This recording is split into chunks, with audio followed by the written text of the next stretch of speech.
Let's rewind the clock to a time when the world was waking up to a new kind of threat: terrorism.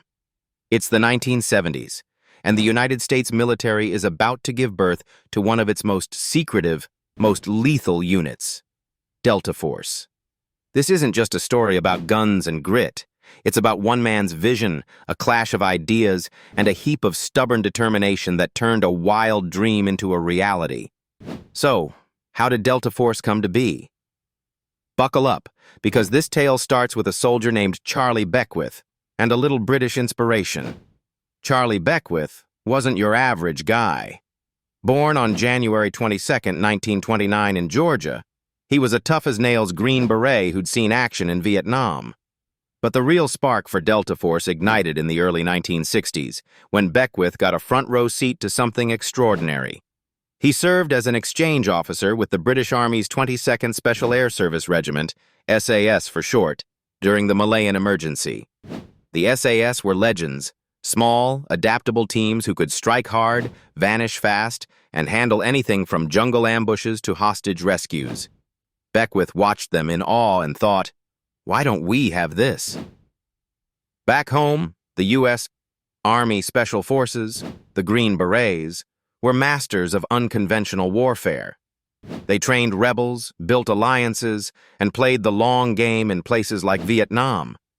But Beckwith saw a gap. The Green Berets were teachers, not doers. At least, not in the lightning-fast, direct-action way the SAS operated. He wanted a unit that could kick down doors, take out terrorists, and be gone before anyone knew what hit them. So, he wrote a report, a manifesto, really, laying it all out. He pitched it to the Pentagon and Army brass in the early 1960s. Their response? A big fat no thanks. The suits weren't impressed. Creating a new unit outside the Special Forces? Changing how things were done? Too radical. Too risky. Beckwith's idea got shelved, and he probably felt like he was shouting into the wind. But history has a funny way of proving people right. Fast forward to the 1970s, and the world's getting uglier. Terrorist attacks are popping off like fireworks. Hijackings, bombings, you name it. In 1972, the Munich Olympics massacre shocked everyone. Palestinian militants killed 11 Israeli athletes. Suddenly, the U.S. government's thinking, maybe we do need something special. Enter Beckwith again, now a colonel, and more stubborn than ever. By the mid-1970s, the Pentagon's starting to sweat. They've got no full-time counterterrorism unit, and the threats are piling up. Finally, the top dogs tap Beckwith to make his dream real. It's around 1975 when they greenlight the project. Beckwith's thrilled, but he's not naive. This isn't going to be easy. He figures it'll take 2 years to get this unit off the ground. Why so long? He'd learned a trick from a British SAS officer, Brigadier John Watts, back in 1976. Watts told him it takes 18 months to build a squadron, but to tell the Army 2 years and not let them rush it. Smart move. Beckwith gets to work. He's based at Fort Bragg, North Carolina, and he's pulling the best of the best, mostly from the Green Berets and the 75th Ranger Regiment. He's not just looking for muscle. He wants sharp minds, guys who can think on their feet. To convince the skeptics, he and his team draft something called the Robert Redford Paper. Weird name, right? It's a nod to the actor's charm, but it's deadly serious. A blueprint for a 4-phase selection process, inspired by the SAS and tweaked for American grit.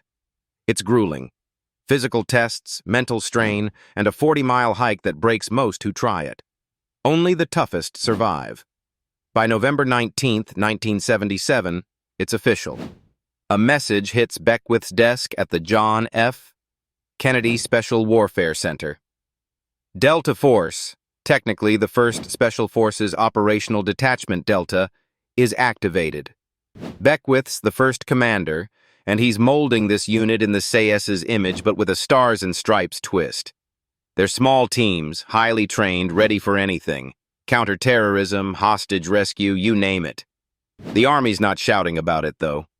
Delta's hush-hush from day one, and that's how they like it. But here's the kicker. Delta's first big test comes fast, and it's a disaster. In 1980, Operation Eagle Claw, rescuing hostages from Iran, goes sideways. Helicopters fail, 8 Americans die, and the mission's aborted. It's a gut punch, but it proves Beckwith's point. The U.S. needs Delta, and they need to get it right. That flop leads to the creation of the Night Stalkers, the 160th Special Operations Aviation Regiment, and tighter coordination under the Joint Special Operations Command. Delta learns, adapts, and gets leaner. From those shaky beginnings, Delta Force grows into a legend. They're the tip of the spear, quiet, deadly, and always ready. Beckwith's vision, born from a stint with the SAS and fueled by a world gone mad, gave the U.S. a weapon it didn't know it needed. By the 1980s, they're tackling missions we'll never fully hear about. Grenada, Panama, you name it. The origin of Delta Force isn't just a story of one man. It's a saga of timing, tenacity, and a little manure-covered luck, proving that even the wildest ideas can change the game.